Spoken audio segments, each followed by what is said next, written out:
Teman-teman kita banyak yang kecewa dengan kita, Mbah, gara-gara kita tidak mengakui habaib sebagai dzurriyyahnya Kanjeng Nabi Muhammad Shallallahu Alaihi Wasallam. Ini membuat jenengan sebagai muhibbin laskar sabilillah, membuat jenengan gentar, berbalik arah, atau bagaimana Mbak Idwam? Lanjutkan terus atau gimana ini? Monggo Mbak Idwam dikomentari. Dijawab kok. Satu-satu dulu, nanti banyak pertanyaan. Assalamualaikum warahmatullahi wabarakatuh. Assalamualaikum warahmatullahi wabarakatuh. Langsung saja saya jawab. Tadi pertanyaan panjenengan Ya, bahwasanya banyak teman-teman panjenengan, mungkin bukan teman-teman saya. Sama juga iya kok sama. Teman-teman panjenengan itu banyak yang kecewa dengan video-video panjenengan. Kalau menurut saya ya nggak usah diambil pusing. Namanya saja itu dari namanya saja itu sudah kelihatan, PWI, Perjuangan Wali Songo Indonesia, Laskar Sabilillah, Perjuangan Wali Songo Indonesia. Namanya saja perjuangan, ya otomatis banyak yang diperjuangan, banyak yang diperjuangkan. Itu namanya saja perjuangannya, otomatis banyak yang diperjuangkan. Salah satu yang diperjuangkan mungkin salah satunya ini gesekan pemikiran dengan teman akrab, atau mungkin dulu panjenengan sangat akrab dengan teman-teman yang berada di pondok panjenengan, terus sekarang agak jauhan sebab polemik nasab ini. Itu. Assalamualaikum warahmatullahi wabarakatuh. Alhamdulillah, assalatu wassalamu ala rasulillah Sayyidina wa zukhrina wa qurrati a'yunina wa maulana Muhammadin sallallahu alaihi wasallam ibni Abdullah wa ala alihi ashabihi wa mawalah wa la hawla wa la quwwata illa billah, amma ba'd.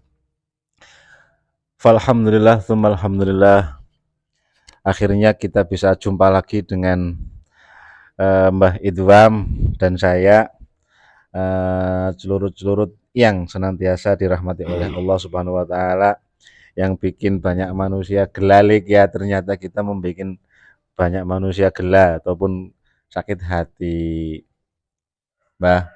Walaupun sakit hati itu bukan hanya karena kita saja, karena hati mereka yang sakit juga bisa, karena juga nggak punya duit juga bisa, dan banyak hal yang menyebabkan orang sakit hatinya. Tetapi wabil khusus karena kita ini sebagai celurut ya, yang kesana kemari bikin onar. Maksudnya bikin onar itu onar yang ndak seperti yang lain lah. Onar kita kan lain daripada yang lain. Karena sesuai dengan apa yang telah disampaikan oleh orang-orang yang mengaku sebagai cucunya Kanjeng Nabi, bahwa kiai-kiai pribumi itu curut-curut. Nah, kita kan bukan kiai, dan hanya sedikit tahu tentang apa yang disampaikan oleh kiai, sehingga kita itu curut-curut yang bikin onar kalau curut-curut yang dikatakan oleh para habaib sebagai kiai-kiai yang disematkan istilah curut kepada mereka itu mungkin curut-curut yang anteng, curut-curut yang memberi manfaat kepada yang lain. Kalau kita itu mungkin curut yang apalah, wallahu alam. Sing jelas kabarnya begini Mbak Idwam, ternyata banyak juga dari teman-teman kita yang tidak sependapat dengan cara panjenengan, cara saya menyikapi polemik nasab ini, Mbah. Ini pertanyaan yang pertama kepada Mbah Idwam, karena kebetulan saya yang tanya, jadi ya nanti saya yang komentarin juga. Teman-teman kita banyak yang kecewa dengan kita, Mbah, gara-gara kita tidak mengakui habaib sebagai dzurriyyahnya Kanjeng Nabi Muhammad Shallallahu Alaihi Wasallam. Ini membuat jenengan sebagai muhibbin laskar sabilillah, membuat jenengan gentar, berbalik arah, atau bagaimana Mbak Idwam? Lanjutkan terus atau gimana ini? Monggo Mbak Idwam dikomentari. Dijawab kok.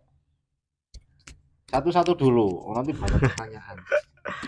Assalamualaikum warahmatullahi wabarakatuh. Assalamualaikum warahmatullahi wabarakatuh. Langsung saja saya jawab.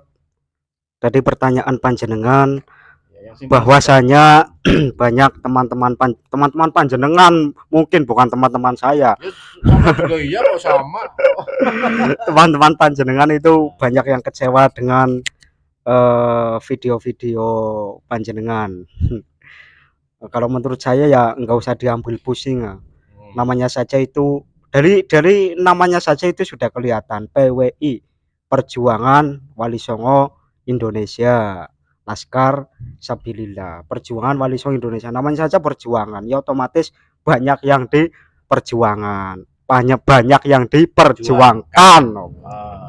Itu namanya saja perjuangannya, otomatis banyak yang diperjuangkan. Salah satu yang diperjuangkan mungkin salah satunya ini gesekan pemikiran dengan teman akrab, atau mungkin dulu panjenengan sangat akrab dengan teman-teman yang berada di pondok panjenengan, terus sekarang agak jauhan sebab polemik nasab ini. Itu ya wajar, namanya juga perjuangan. Itu satu. Yang kedua, saya dulu juga sudah pernah menyampaikan dalam masalah polemik nasab ini, itu kan sudah kadung mencuat ke publik.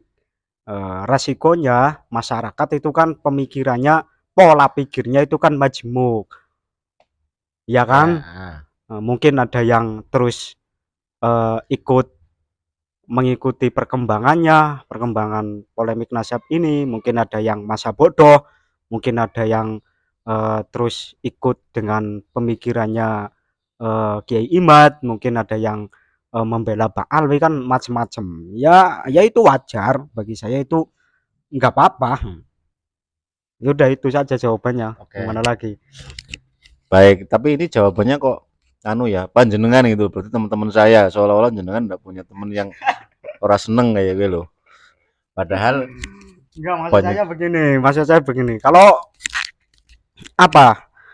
dulu saya zamannya saya dulu sebelum tahun 2024, memang saya itu sudah berbenturan pemikiran dengan teman-teman saya, terutama itu pas panas-panasnya, itu pas kasusnya Ahok begitu.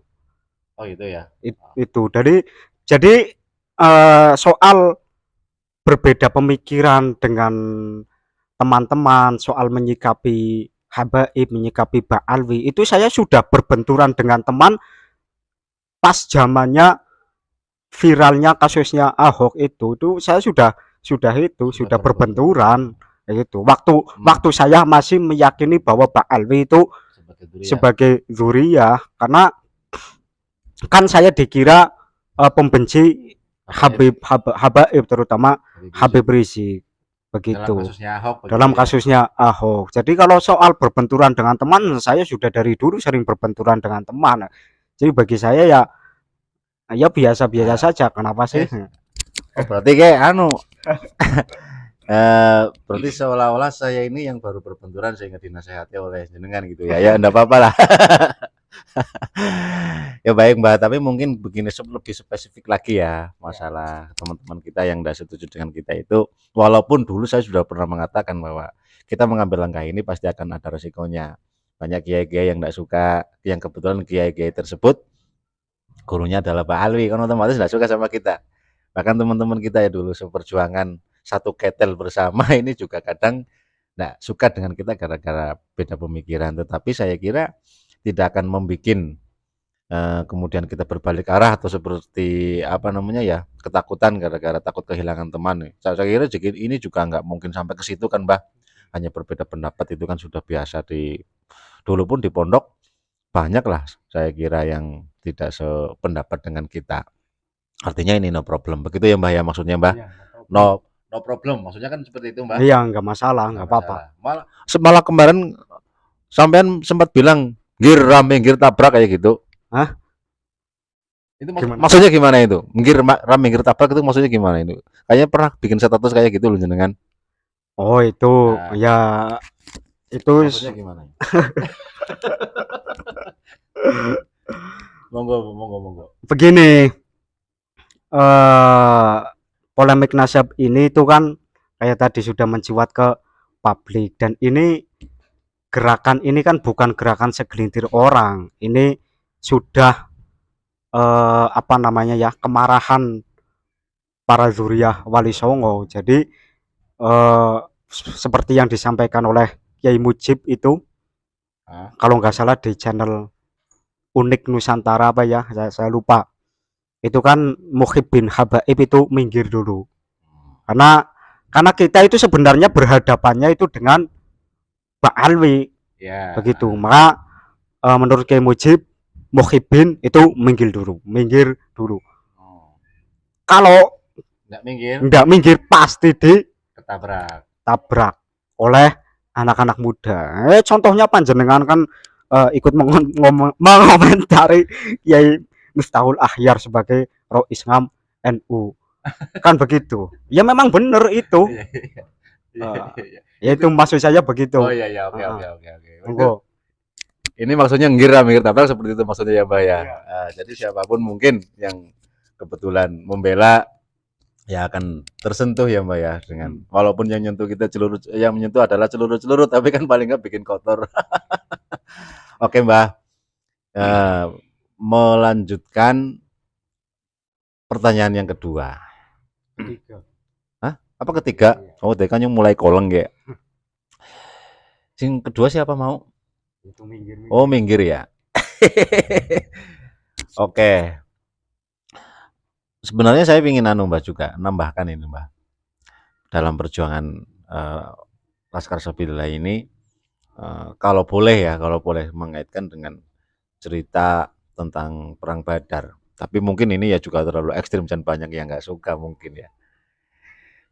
Selama ini kita kan mengetahui kejadian perang Badar itu hanya endingnya kan, sehingga ada kehebatan yang dimiliki atau diberikan oleh Allah kepada kaum muslimin yang jumlahnya hanya 313 orang melawan ribuan orang pasukannya Abu Jahal dan dimenangkan oleh kaum muslimin. Tetapi selama ini kan kita yang tahu ataupun yang kita pelajari, yang kita dengar adalah endingnya. Sementara prosesnya tidak. Bagaimana kaum muslimin ini mentalnya diuji begitu berat oleh Allah sebelum bertempur di medan Badar. Ya kan?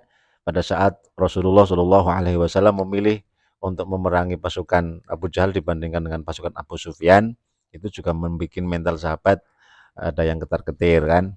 Sementara perjalanan dengan minimnya peralatan perang, minimnya skill dan seterusnya juga membuat mereka mentalnya kena. Bahkan di perjalanan itu seluruh pasukan muslim kan tidur, dan tidurnya itu sebagai rahmat, tetapi dalam tidur tersebut mereka itu ihtilam, mimpi basah, sehingga setelah mimpi basah itu setan datang, apakah yang kamu bela itu benar-benar sehingga layak kamu lanjutkan, karena posisinya seperti ini, sudah mimpi basah, enggak bisa junub dan seterusnya itu, sehingga mentalnya kena. Nah ini mungkin yang jadi pijakan saya mungkin Mbah untuk terus bergerak walaupun mungkin dikatakan berseberangan dengan teman-teman ataupun yang lain, karena ini adalah resiko. Tetapi lain dari itu semua, saya kira tidak akan pernah mengurangi rasa cinta dan rasa kedekatan kita dengan teman-teman. Mungkin suatu saat juga bisa diobrolkan kembali, bisa juga kami yang kembali mengikuti apa yang menjadi pendapat mereka ataupun mereka yang mengikuti Mbah, walaupun lebih spesifik lagi katanya kita terlalu ekstrim Mbah menyikapi Pak Alwi ini Mbah, lebay kayak seperti itu loh Mbah, sehingga ada kalimat ya, dari salah satu teman saya ya Mbah, temanku ini Mbah, ini bahwa memang dia itu mengakui lah bahwa Pak Alwi bukan dzurriyyah Kanjeng Nabi, tetapi ketika menyentuh Habib Lutfi dia sakit hati gitu Mbah.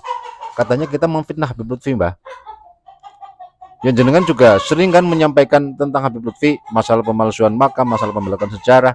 Nah ini ada salah satu teman yang mengatakan bahwa klaim kita sebagai Laskar Sabilillah ya, pengikut Laskar Sabilillah menyikapi Habib Lutfi dengan telah membelokkan sejarah ini sebagai fitnah.